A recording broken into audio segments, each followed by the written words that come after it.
नमस्कार दोस्तों, Lakhan horror story channel पर आपका स्वागत है। आप सुन रहे हैं हॉरर कहानी वाह भी मेरी जुबानी। दोस्तों, आज की हमारी कहानी एशिया के सबसे डरावनी जगह, जहां पर सुनकर आप लोगों का कलेजा काम जाएगा। ये कहानी के पॉइंट ऑफ व्यू से सुनते हैं, लेकिन कहानी को शुरू करने से पहले जैसा कि मैं आप लोगों से हमेशा कहता हूँ कि वैसे तो आप लोगों ने बहुत सी हॉरर कहानियाँ सुनी होंगी, लेकिन मुझे पूरी उम्मीद है कि आज की हमारी यह कहानी सुनकर आपको सच में डर का एहसास होने वाला है। बस मेरी आपसे इतनी गुजारिश है कि आप अगर इस कहानी को पूरा सुनेंगे तो आपको सच में बहुत ज़्यादा मज़ा आने वाला है।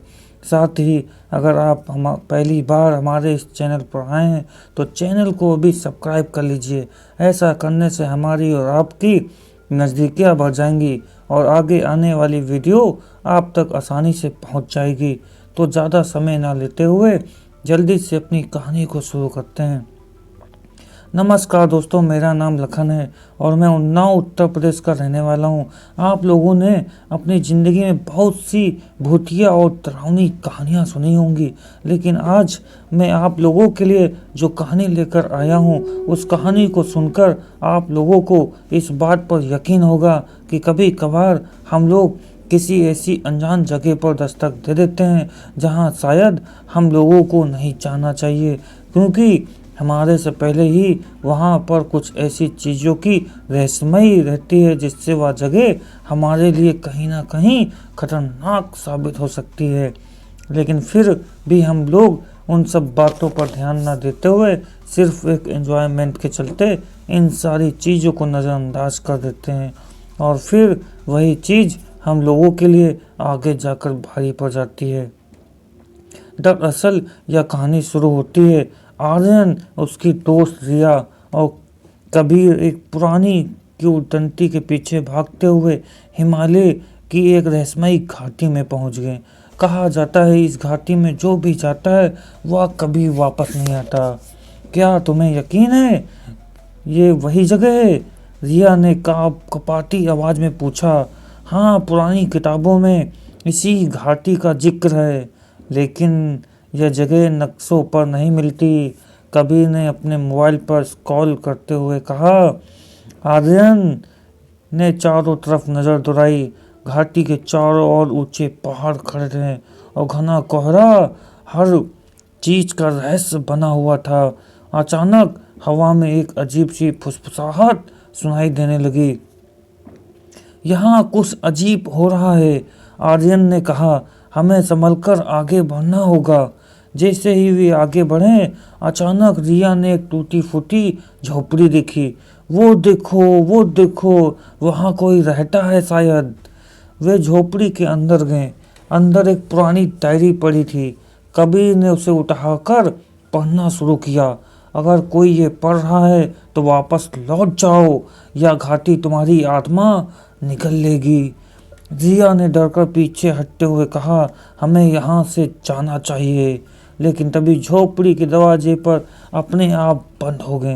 एक भयानक चीख गूंजी और दीवारों पर काले हाथ उभरने लगे। भागो, आर्यन चिल्लाया। वे किसी तरह झोपड़ी से बाहर निकले, लेकिन कबीर अचानक रुक गया। मेरे पैर, मुझे कुछ पकड़ रहा है। आर्यन और रिया ने देखा कबीर के पैरों के काले धुएं जैसे कटियां चकर रही थीं। हमें उसे बचाना होगा, रिया ने कहा, लेकिन कबीर की आंखें सफ़ेद पड़ गईं और वो अचानक जमीन के अंदर समा गया। आर्यन और रिया चौंक गए। कबीर! लेकिन वहाँ अब सिर्फ एक सन्नाटा था। यह जगह सच में शापित है, रिया ने कांपती आवाज़ में कहा। आर्यन ने एक पत्थर उठाया जिस पर किसी ने खून से लिखा था, तुमने गलती कर दी है, अब तुम भी नहीं बचोगे। घाटी में एक और चीख गूंजी और एक साया धीरे धीरे उनकी ओर बढ़ने लगा। आर्यन की सांसें तेज हो गईं। सुरंग के अंदर से आई आवाज ने उसकी रीढ़ में सिरहन भर दी। तुम्हारा असली सच? उसके दोस्त उसे खींचने की कोशिश कर रहे थे, लेकिन कोई ताकत उसे अंदर खींच रही थी। अचानक एक जोरदार झटका लगा और वह सीधा अंधेरे में गिर पड़ा। उसके चारों ओर खूब अंधेरा था। दीवारों से टपकता पानी, अजीब सी संडास और कहीं दूर जलती हुई लालटेन की हल्की रोशनी। वह धीरे धीरे उठाकर देखा, सामने एक पुरानी लकड़ी की कुर्सी पर कोई बैठा था। उसकी सिर पर एक काले रंग की हुड्डी थी। कौन हो तुम? आर्यन ने कांपती आवाज में पूछा। उस अजनबी ने धीरे धीरे सिर उठाया।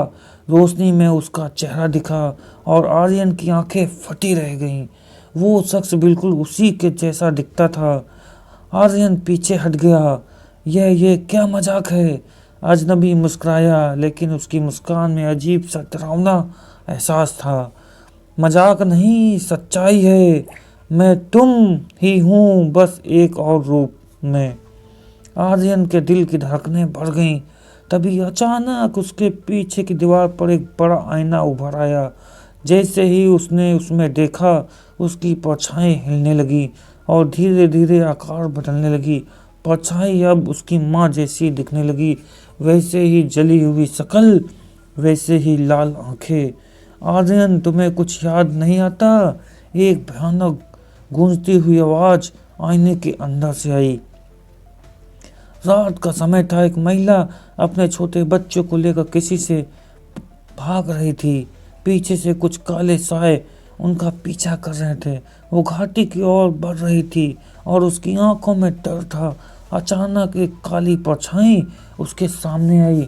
उसने महिला के गले को दबा दिया और कोई नहीं बल्कि आर्यन खुद था। नहीं नहीं, आर्यन चीख पड़ा। आईने में दिख रहा था कि कैसे उसकी माँ ने उसे बचाने के लिए किसी अज्ञात शक्ति के साथ सौदा किया था। उसने अपनी आत्मा को इस घाटी के अंधेरे में हमेशा के लिए कैद कर लिया ताकि आर्यन बच सके। लेकिन यह भी एक श्राप था। आर्यन का असली पहचान छुपा दी गई। आर्यन कोई सामान्य इंसान नहीं था, वह खुद इस घाटी का हिस्सा था। सुरंग के बाहर आर्यन के दोस्त उसे बचाने की कोशिश कर रहे थे, लेकिन तभी अचानक उनके चारों ओर सफ़ेद धुआं उठने लगा। एक एक करके सभी दोस्त जमीन पर गिरने लगे। उनकी आंखें उल्टी हो गईं और उनके मुंह से काले कीड़े निकलने लगे। अर्जुन, रोहड़ी, समीर, आर्यन ने चिल्लाया, लेकिन अब वहां कोई नहीं था। घाटी ने उन्हें निकल लिया था। आर्यन पूरी तरह टूट चुका था। उसने अजनबी से पूछा, अब क्या होगा? अजनबी ने धीरे से कहा, अब खेल शुरू होगा। आर्यन, तुम भाग नहीं सकते, यह तुम्हारा असली घर है। तभी अचानक सुरंग की दीवारें हिलने लगी, जमीन फटने लगी और नीचे आग की लपटें उठने लगी और फिर वहां से एक भयानक परछाई निकली जो हवा में उड़ रही थी। उसने भयानक आवाज में कहा, तुम्हें अब इस खेल का अंत खुद करना होगा आर्यन, लेकिन याद रखना, अगर तुम हारे तो ये घाटी तुम्हें हमेशा के लिए निगल जाएगी। आर्यन की सांसें तेज हो गईं। सुरंग में अंधेरा गहराता जा रहा था और आग की लपटें तेज हो रही थी। वो अजनबी जो उसकी राह देखता था, धीरे धीरे गायब हो रहा था। अब क्या करूं? आर्यन ने खुद से पूछा। अचानक एक भयानक चीख गूंजी। घाटी के दीवारों के से काले हाथ निकले, जैसे कोई उसे पकड़कर अंदर खींचना चाहता हो। उसने भागने की कोशिश की, लेकिन उसके पैर किसी अदृश्य शक्ति ने जकड़ लिए। तभी एक जानी पहचानी आवाज आई, आर्यन! उसकी माँ का भूत उसके सामने खड़ा था। उसकी आंखों में आंसू थे और हाथ जुड़े हुए थे। बेटा, इस जगह से भाग जाओ या तुम्हें निगल लेगी। आर्यन की आंखों से भी आंसू बहने लगे। लेकिन माँ, मैं तुम्हें छोड़कर नहीं जा सकता। उसकी माँ ने धीरे से मुस्कुराया, मुझे कभी बचाया नहीं जा सकता बेटा, लेकिन तुम्हें बचाना होगा। तभी घाटी की जमीन फटने लगी। एक विशाल काली परछाई बाहर निकली। वो घाटी की असली रूह थी जो सबको निगल जाती थी। आर्यन के पास दो रास्ते थे, या तो खुद को बचाए या फिर अपनी माँ की आत्मा को मुक्त करे। उसने अपनी जेब में पड़े पुराने लॉकेट को कसकर पकड़ लिया, वही लॉकेट जो उसकी माँ ने उसे बचपन में दिया था। अगर मैं यहाँ रुक जाऊं तो क्या माँ की आत्मा मुक्त हो जाएगी? उसने खुद से सवाल किया। परछाई जोर से हंसी, अगर तुम यहाँ रह गए तो तुम्हारी माँ मुक्त हो जाएगी, लेकिन तुम हमेशा के लिए इस घाटी का हिस्सा बन जाओगे। आर्यन ने एक गहरी सांस ली। उसने अपनी माँ की आंखों में देखा। माँ, मैं तुम्हें आज़ाद करूँगा। आर्यन ने अपनी आंखें बंद की और अपने हाथ ऊपर उठाए। जैसे ही उसने लॉकेट तोड़ा, तेज रोशनी फैल गई। घाटी कांपने लगी, दीवारें गिरने लगी और वो काली परछाई तड़पने लगी। नहीं, यह संभव नहीं। लेकिन अब बहुत देर हो चुकी थी। घाटी का अंधेरा धीरे धीरे खत्म होने लगा। आर्यन ने अपनी माँ को आखिरी बार मुस्कुराते हुए देखा। उनकी आत्मा धीरे धीरे सफ़ेद रोशनी में बदल रही थी। धन्यवाद बेटा।